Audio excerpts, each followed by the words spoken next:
Hey everybody, this is Movahed from the Plankton team. Welcome to the first video in our series exploring the Plankton plugin for Unity. In this video, I'll quickly show you how to import Plankton and set it up within your project. So let's jump right in. To follow along with these tutorials, we'll be using a popular Unity project called Endless Runner. Feel free to clone it from the public repo linked in the video description.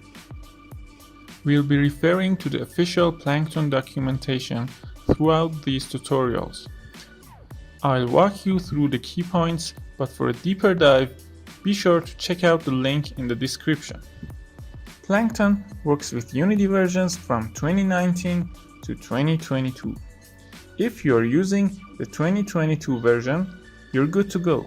But for earlier versions, we'll need to adjust the Gradle version. The minimum requirement is 6.7.1, which you can download here. Once downloaded, extract the file to any location on your system and copy the full path to this location.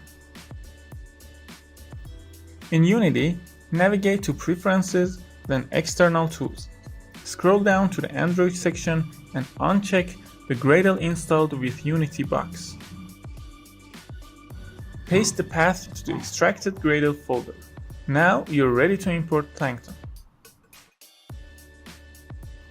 Head over to the Unity Asset Store and search for Plankton. Click the Open in Unity button. In the Package Manager window, first download the Plankton package, then import it to your project.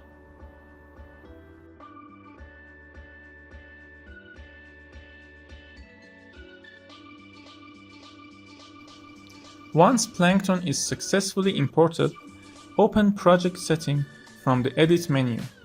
You'll notice a new page named Plankton.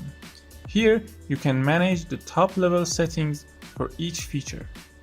Enable the features you need and fill in the required fields.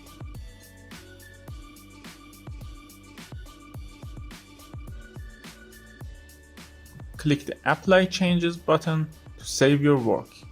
And then click Generate Plugins to create the plugins folder in your project. You can also enable pre-built auto-generate so that plugins are generated automatically before each build, saving you from manual generation each time. Lastly, you can save your settings as a preset. This allows you to have multiple configurations and easily switch between them by loading the desired presets. Alright everyone, that's it for our first video on Plankton. You've successfully set it up and now you're ready to unlock its true power.